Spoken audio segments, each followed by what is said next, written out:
Lições da Bíblia. Apresentação: Leandro Quadros. No Lições da Bíblia dessa semana, veremos como que o Evangelho impacta a igreja. De que maneira? Como que o Evangelho causa impacto na maneira como nós convivemos como igreja. De nada adianta, amigo ouvinte, estudarmos o Evangelho, conhecermos o Evangelho e não permitirmos que ele impacte a nossa maneira de tratarmos as pessoas da igreja, as pessoas do nosso convívio. Vamos começar estudando o que está em Gálatas 6, verso 10, que diz assim: Por isso, enquanto tivermos oportunidade, façamos o bem a todos, mas principalmente os da família da fé. Paulo aqui está orientando cada cristão a aproveitar toda a oportunidade para fazer o bem a todas as pessoas, mas principalmente os da família da fé. Afinal, quando você valoriza primeiro os de casa, diríamos assim, é óbvio que você também valorizará os de fora. Dificilmente amaremos de verdade os de fora se primeiro não amarmos os de casa. Dificilmente seremos pessoas que tratem bem os outros se primeiro não tratarmos bem os de casa. Então o apóstolo Paulo recomenda aqui em Gálatas 6, verso 10, que façamos o bem a todas as pessoas, mas que treinemos primeiramente esta prática do bem com os da família da fé. Paulo deu este conselho porque, como lemos em Gálatas 5, verso 15, os Gálatas estavam se mordendo, diríamos assim, se devorando uns aos outros, com a língua, com as palavras.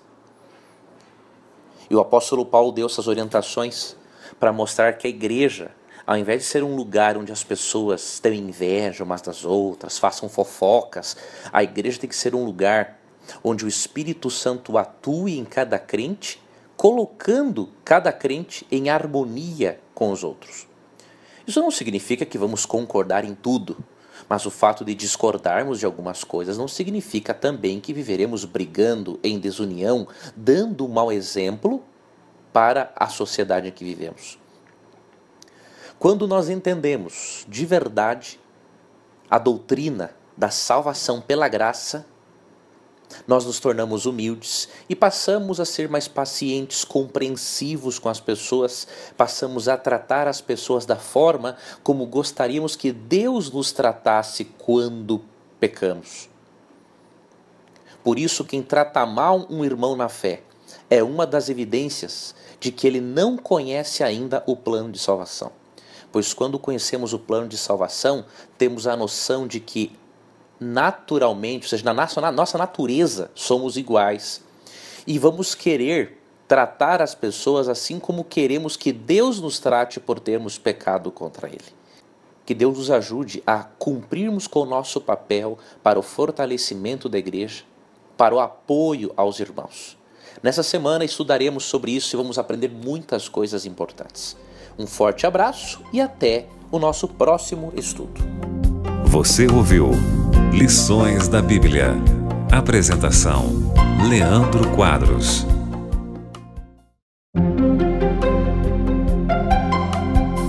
Lições da Bíblia. Apresentação: Leandro Quadros. Vamos continuar o nosso estudo vendo de que maneira o Evangelho impacta a igreja, nos ajuda a vivermos em comunidade. Como que o Evangelho nos impacta ao ponto de tratarmos as pessoas da forma como Deus gostaria. Hoje veremos que é propósito de Deus que os cristãos dediquem-se em restaurar aqueles irmãos que caíram. Todos somos seres humanos corrompidos pelo pecado, com uma natureza pecaminosa que luta contra a nossa natureza espiritual. E por termos essa natureza, nenhum de nós está isento de cometer erros. Você e eu, amigo ouvinte, temos a possibilidade de darmos à nossa natureza pecaminosa mais atenção do que a natureza espiritual.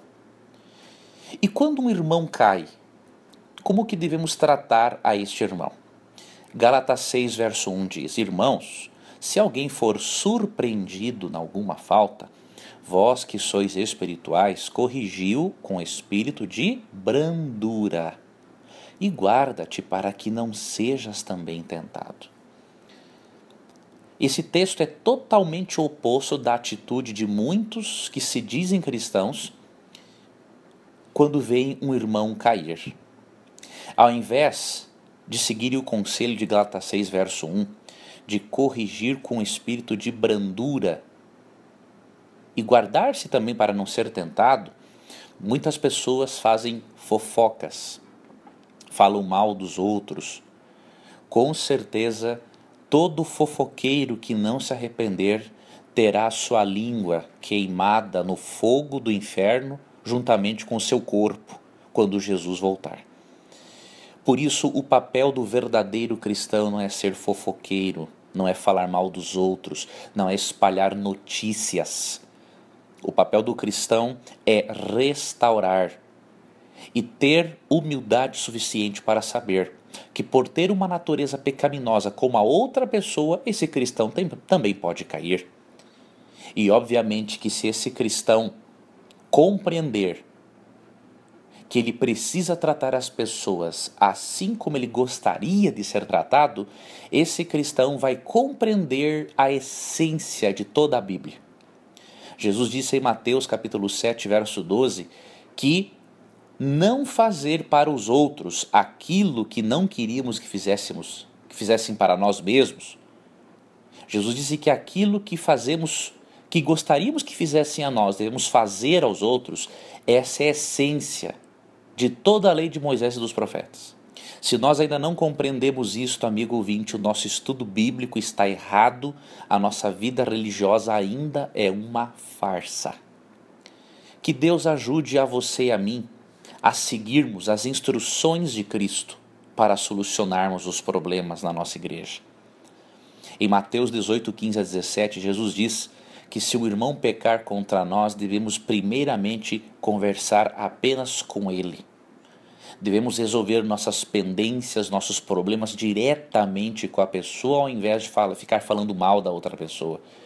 E se esse primeiro passo não adiantar, em Mateus 18, 15 a 17, Cristo dá outros passos para que o problema, para que o conflito seja resolvido. Que Deus abençoe a você e a mim para que possamos seguir as orientações de Jesus e essa instrução de Paulo, de ajudarmos a pessoa a se levantar. Um forte abraço e até o nosso próximo estudo. Você ouviu Lições da Bíblia.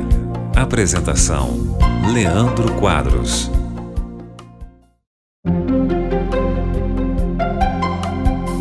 Lições da Bíblia. Apresentação: Leandro Quadros. Ontem aprendemos que Deus deseja que trabalhemos para a restauração das pessoas e que se tivermos de repreender alguém, que seja feito com brandura, com amor e diretamente com a pessoa. Hoje nós veremos um outro aspecto do texto de Gálatas capítulo 5, verso 26. Na verdade, veremos um aspecto da presunção. Paulo diz: não sejamos presunçosos, provocando uns aos outros e tendo inveja uns dos outros. Não vou me deter na questão da inveja, mas na questão da presunção, né? Muitas pessoas pensam, presumem que são espiritualmente superiores às outras. Por exemplo, se um irmão ou uma irmã na fé adulterou, aquele que não adulterou, muitas vezes só por falta de oportunidade, ele já se acha superior espiritualmente em relação ao outro. Eu posso lhe garantir que isso é presunção. E a Bíblia não ensina que você e eu devamos ser assim.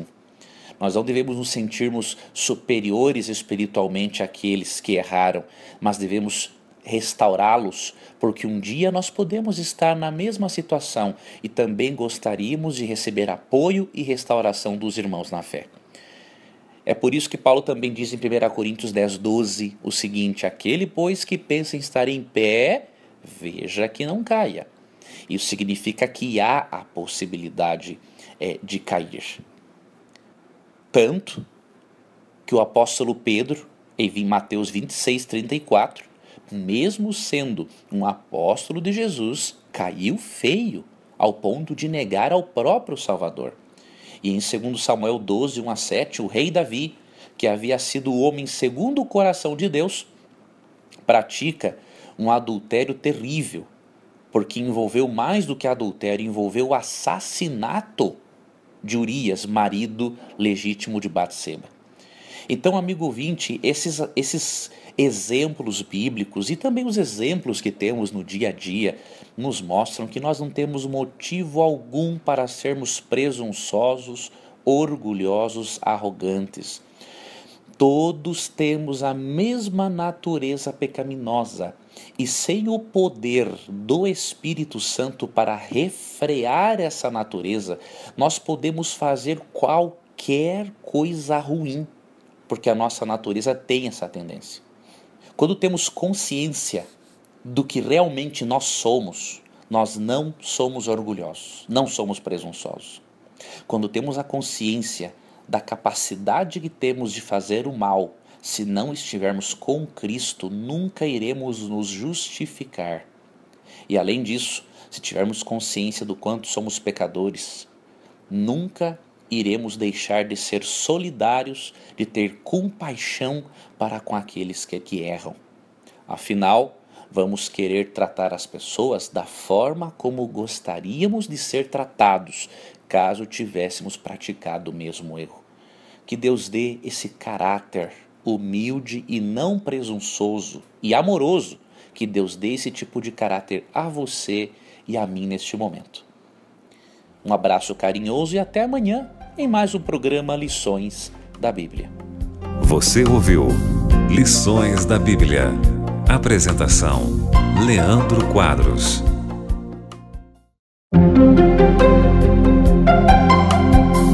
Lições da Bíblia. Apresentação: Leandro Quadros. O apóstolo Paulo em Gálatas ensina-nos também que o Evangelho impacta tão positivamente a nossa vida como igreja, que nós passamos a levar as cargas uns dos outros e também a permitir que os outros nos ajudem a levarmos nossas próprias cargas. É sobre isso que analisaremos agora em Gálatas capítulo 6, versos 2-5, que diz o seguinte: levai as cargas uns dos outros e assim cumprireis a lei de Cristo. Porque se alguém julga ser alguma coisa, não sendo nada, a si mesmo se engana. Mas prove cada um o seu labor, e então terá motivo de gloriar-se unicamente em si e não em outro. Porque cada um levará o seu próprio fardo. O que Paulo está nos ensinando aqui é de que apesar de cada um de nós ter o seu próprio fardo e devermos levar o nosso fardo, as nossas dificuldades, devemos também levar as cargas uns dos outros. É o cumprimento da lei de Cristo aliviar o sofrimento dos irmãos. A palavra grega para carga é a palavra baros, e essa palavra se refere a um grande peso ou carga que alguém tinha que carregar por uma longa distância. Com o tempo, esta palavra foi usada também como uma metáfora, um símbolo de um grande problema ou de uma grande dificuldade. E Paulo está dizendo nesse texto que nós devemos auxiliar as pessoas a carregarem os seus fardos. Cada um de nós, amigo ouvinte, tem um fardo. E por causa do nosso meio, por causa da forma como fomos criados, por causa das nossas tendências hereditárias, certas coisas são um fardo maior para nós do que para outras pessoas e vice-versa. Para algumas pessoas, o fardo é ter que reprimir a sua sexualidade, que é muito acentuada. Para outras pessoas, o fardo é resistir às tendências homossexuais. Para outras pessoas, o fardo é uma doença física, um distúrbio mental. Para outros, um grande fardo é uma crise no casamento, é um problema com o filho. Para outro, o fardo é viver sem usar a droga com a qual ele foi sempre acostumado. Para outro, o fardo é viver com vontade de beber, sendo que ele foi um alcoólatra. Para outra pessoa, um grande fardo é uma falta de emprego. Para outro, uma possessão demoníaca, e por aí vai. Mas não importa qual é o tipo de fardo, a Bíblia diz que nós devemos ajudar nossos irmãos a carregarem os seus fardos. E por quê? A igreja é o corpo espiritual de Cristo, de acordo com 1 Coríntios 12. Cristo é o cabeça e nós somos os membros deste corpo.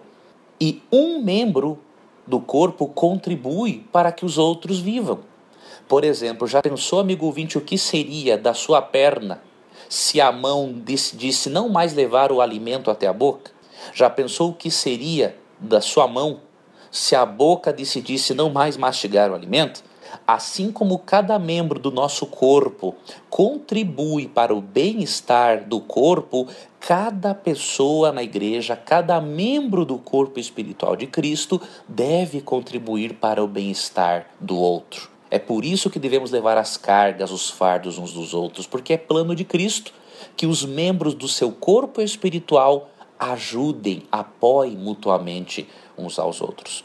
Só que Paulo também condenou, em Gálatas 6, a nossa atitude de autossuficiência. No verso 3 ele diz que se alguém julga ser alguma coisa não sendo nada, a si mesmo se engana. Paulo não quer que sejamos autossuficientes, pensando que nós não temos problemas, não temos fraquezas e não precisamos de ninguém para nos ajudar. Esta autossuficiência é perigosa, porque aumenta o orgulho e nos priva de recebermos o conforto das pessoas. E assim vai contribuir para que não cumpramos com o nosso ministério, de confortar também aos outros. Deus, amigo ouvinte, tem como plano a amizade humana.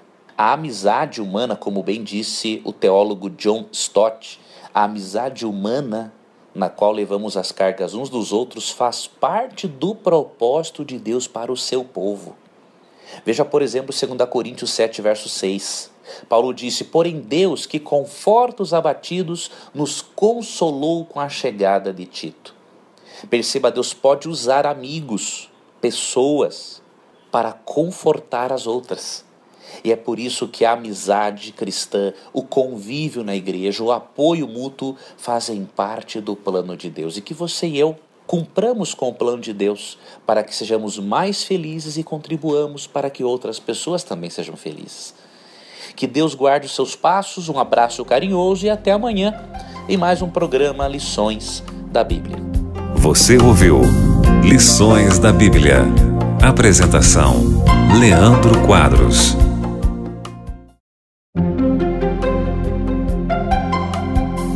Lições da Bíblia. Apresentação: Leandro Quadros. Em Gálatas capítulo 6, verso 2, Paulo diz que devemos levar as cargas uns dos outros e assim cumpriremos a lei de Cristo. O que é a lei de Cristo? Muitos equivocadamente pensam que a lei de Cristo é uma lei diferente da lei de Deus, expressa, por exemplo, no Decálogo, nos 10 Mandamentos. Como consequência disso, esses intérpretes pensam que a lei de Cristo substituiu a lei de Deus que foi dada no Sinai. Entretanto, quando estudamos a Bíblia e aprendemos sobre a postura de Jesus em relação aos escritos do Antigo Testamento, percebemos que essa interpretação é falsa. Em Mateus 5,17, Jesus disse que não veio mudar a lei de Moisés e nem os escritos dos profetas. Ele veio cumprir. A palavra cumprir, do grego plerô, significa completar, encher, dar o verdadeiro sentido.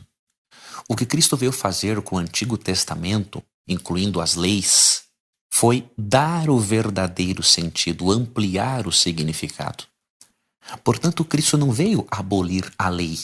E deste modo, se Cristo não veio abolir a lei, é óbvio que a expressão lei de Cristo não é oposta à lei de Deus no Antigo Testamento. Além disso, devemos considerar que Cristo é Deus. De acordo com Isaías 9, verso 6, Cristo é o Pai da eternidade, o Príncipe da paz. E, portanto, os 10 mandamentos que encontramos em Êxodo 20 e em Deuteronômio capítulo 5 foram dados pelo próprio Cristo. Cristo é divino, Ele é o Criador do Decálogo, Ele é o Criador das leis, Ele é o portador da nossa graça. O que significa, então, cumprir a lei de Cristo? É simples. É cumprir a lei de Moisés através do amor. Afinal, em Mateus 22, 36 a 40, Jesus resumiu o decálogo que se encontra também na lei de Moisés no amor. E em Mateus capítulo 7, verso 12, Cristo resume todo o Antigo Testamento numa só palavra, né? Ele diz em Mateus 7,12, tudo que queremos fazer, tudo que queremos que as pessoas façam a nós, devemos fazer aos outros. Ele diz que essa é a essência da lei, ou seja, o amor. Eu não fazer para as pessoas aquilo que eu não quero que faça para mim. Portanto, se Jesus resumiu a lei, isso prova que a lei é eterna. Não se resume a algo que foi abolido. Cristo só quer mostrar-nos que a essência da lei de Moisés, a essência de todo o Antigo Testamento é o amor. E por isso, levar os fardos uns dos outros e seguir a lei é nós obedecermos aos 10 mandamentos, especialmente os últimos 6 que falam do nosso amor para com o próximo.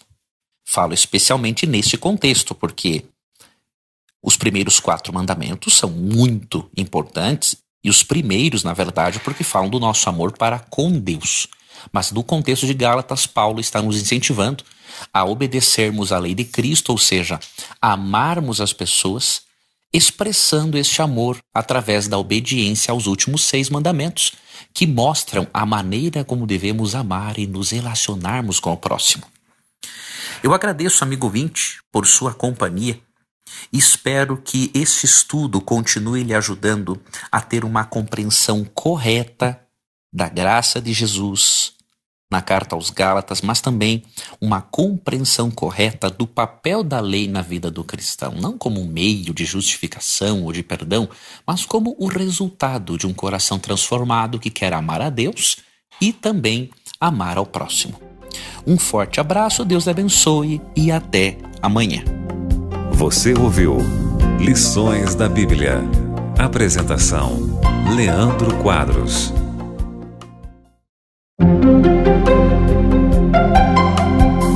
Lições da Bíblia. Apresentação: Leandro Quadros. Em Gálatas 6, verso 7, Paulo diz: não vos enganeis, de Deus não se zomba, pois aquilo que o homem semear, isso também ceifará. Esse texto expressa um dos princípios mais importantes da vida. Nós colhemos aquilo que plantamos, colhemos o resultado das nossas decisões, das nossas ações. Porém, eu gostaria de me deter num outro aspecto do texto, que é a palavra zombar. O que o texto quer dizer quando afirma que de Deus não se zomba? Essa palavra zombar, no grego, ela significa erguer o nariz em desprezo. É a mesma forma que desprezar a Deus, rebelar-se contra Ele e contra o governo de Deus. Qual é o raciocínio de Paulo nesse texto? De que as pessoas podem até ignorar, zombar de Deus, da palavra de Deus, do plano de salvação, mas essas pessoas não podem enganar a Deus porque Ele é o justo juiz, de acordo com Gênesis 18, 25. E haverá um juízo final onde Ele vai retribuir a cada pessoa por aquilo que ela fez, inclusive por ter desprezado o plano de salvação e ter desprezado a Deus. Como consequência disso, há pessoas que desprezam a Deus decidindo semear para a própria carne, ao invés de semear para o Espírito Santo. Semear para a carne é alimentar a natureza pecaminosa. Semear para o Espírito Santo é alimentar a natureza espiritual. E em Gálatas 6, verso 8, Paulo disse: porque o que semeia para a sua própria carne, da carne colherá corrupção. Mas o que semeia para o Espírito, do Espírito colherá vida eterna. Quando alimentamos a natureza pecaminosa, amigo ouvinte, colhemos corrupção. Quando alimentamos a natureza espiritual, o Espírito Santo nos dá saúde, paz e, como consequência, vida eterna.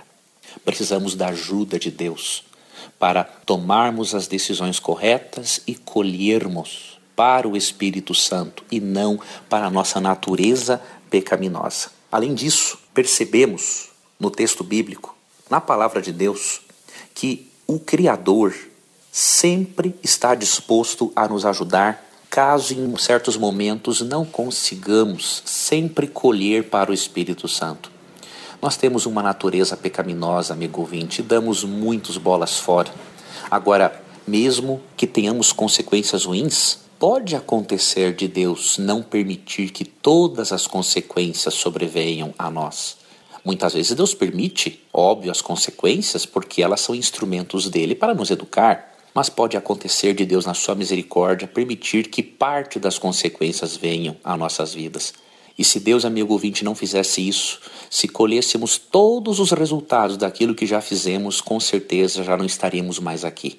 Deus quer com isso nos ensinar que mesmo que ainda existam consequências, mesmo que em menor grau, o Senhor está disposto a perdoar os nossos pecados, porque nós somos filhos dele. Se um pai e uma mãe pecadores perdoam os seus filhos, como que Deus, o grande Criador, que é o amor supremo, a fonte de todo amor, como ele não estaria disposto a perdoar os seus filhos também?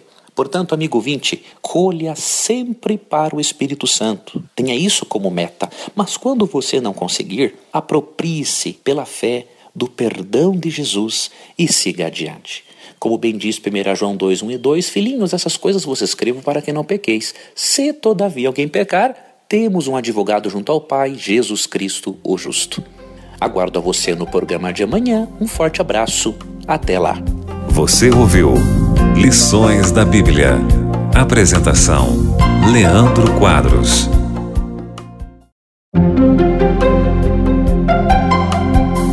Lições da Bíblia. Apresentação: Leandro Quadros.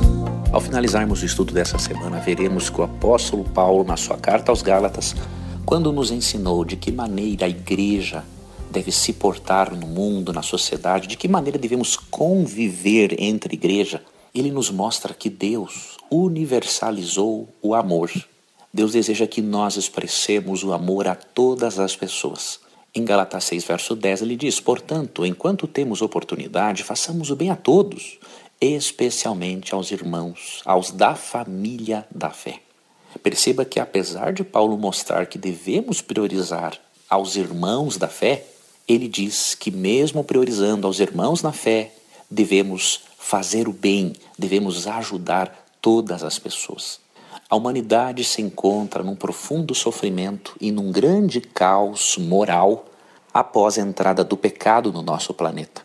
A entrada do pecado separou-nos de Deus, a fonte de vida, alegria e prazer lícito e verdadeiro. E como consequência desse afastamento, você e eu nos encontramos em sofrimento e muitas pessoas sofrem muito mais do que nós. Enquanto Deus estabelece o seu reino, enquanto Deus prepara um povo para a volta de Jesus, para que o reino de Deus seja estabelecido de forma plena, Deus quer que você e eu sejamos agentes dele para o bem das pessoas. Devemos ser agentes de Deus para levarmos a mensagem de salvação, para que as pessoas sejam salvas da morte eterna, mas também devemos ser agentes de Deus para levar qualidade de vida, sustento, apoio, carinho, amor, amizade, compreensão a todas as pessoas. Era assim que Cristo exercia o seu ministério.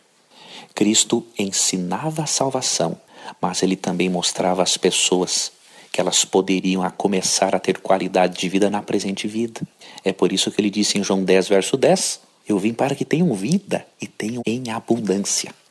Se você e eu, amigo ouvinte, seguirmos o exemplo de Jesus, levaremos o evangelho de uma maneira plena às pessoas. Eu convido a você a que faça isso, que você pregue o evangelho de forma completa, levando os olhos das pessoas para a volta de Jesus, mas mostrando a elas que elas podem ter qualidade de vida a partir de hoje. Um abraço carinhoso, fique com Deus e até o nosso próximo encontro. Você ouviu Lições da Bíblia. Apresentação: Leandro Quadros.